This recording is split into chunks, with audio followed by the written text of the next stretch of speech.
One education star में आप सभी का स्वागत है। दोस्तों, क्या आपके साथ भी ऐसा होता है कि आप दिन रात पढ़ते हैं, टेस्ट सीरीज देते हैं, लेकिन स्कोर वही का वही रहता है, कभी 40, कभी 42, कभी 45, लेकिन सिलेक्शन लेवल तक नहीं पहुंच पा रहा है। तो आज के इस वीडियो में मैं आपको साफ साफ बताने वाला हूं कि सेट मारें या ना मारें, क्या सिर्फ थ्योरी पढ़ना सही है और स्कोर बढ़ाने का असली तरीका क्या है। वीडियो अंत तक जरूर देखिए, क्योंकि एक भी पॉइंट मिस किया तो यही गलती दोहराते रहेंगे। दोस्तों, सबसे बड़ी गलती क्या होती है पता है? बिना एनालिसिस के टेस्ट देना हम लोग चालू कर देते हैं।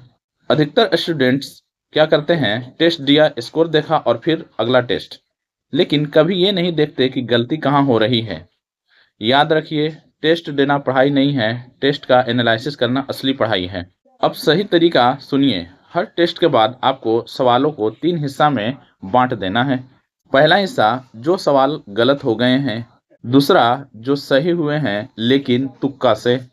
और तीसरा, जो सही हुए और पूरी कॉन्फिडेंस से। और खास ध्यान देना है पहले और दूसरे कैटेगरी पर। यही वो जगह है जहां से आपका स्कोर बढ़ता है। दूसरी सबसे बड़ी समस्या है अंधाधुन सेट मारना। क्या ज्यादा सेट मारने से स्कोर बढ़ता है? तो दोस्तों, सच्चाई कड़वी है लेकिन सच है, ब्लाइंड प्रैक्टिस से स्कोर नहीं बढ़ता है। अगर आप रोज 200 MCQ कर रहे हैं लेकिन वही गलती बार बार हो रही है, तो वो प्रैक्टिस बेकार है। समस्या ये नहीं कि आप MCQ नहीं कर रहे हैं, समस्या ये है कि आप ये नहीं समझ पा रहे हैं गलती क्यों हो रहा है। जैसे पॉलिटी में गलती, मतलब आपका कॉन्सेप्ट वीक है यानी कमजोर है। मैथ में गलती, मतलब आप मेथड गलत यूज कर रहे हैं। जीके में गलती, मतलब आपका रिवीजन बिल्कुल जीरो है। जब तक कारण नहीं पकड़ेंगे तब तक सेट मारते रहेंगे और स्कोर वहीं रुका रहेगा। अब एक बहुत इंपॉर्टेंट सवाल है कि क्या सिर्फ थ्योरी पढ़ना काफी है? तो नहीं। क्या सिर्फ MCQ मारना काफी है? तो नहीं। एग्जाम क्लियर होता है बैलेंस से। सही फार्मूला याद रखिए। थ्योरी करना है, उसका एग्जाम्पल देखना है, MCQ लगाना है और उसका एनालिसिस करना है और उसके बाद फिर रिवीजन करना है। ये पढ़ने का सबसे बेहतर तरीका है। अगर इनमें से एक भी चीज मिसिंग है तो स्कोर नहीं बढ़ेगा। अब आते हैं सही स्ट्रेटजी पर।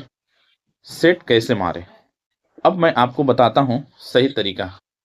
स्टेप 1 है लिमिटेड बट स्मार्ट प्रैक्टिस।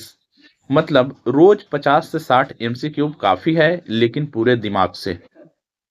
ऐसा ना हो कि फिर वही 200-300 क्वेश्चन मारे, उसमें से आपको याद बिल्कुल ना हो। दूसरा स्टेप है कि एरर नोटबुक बनाए।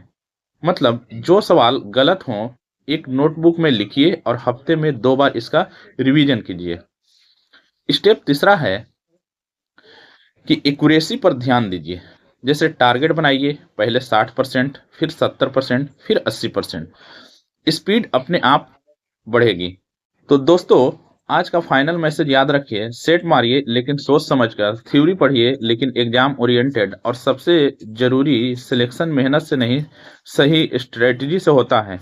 अगर आपको ये वीडियो थोड़ा सा भी यूजफुल लगा हो तो लाइक जरूर कीजिए और ऐसे ही एग्जाम रिलेटेड गाइडेंस के लिए चैनल को सब्सक्राइब कीजिए। One education star. शुक्रिया।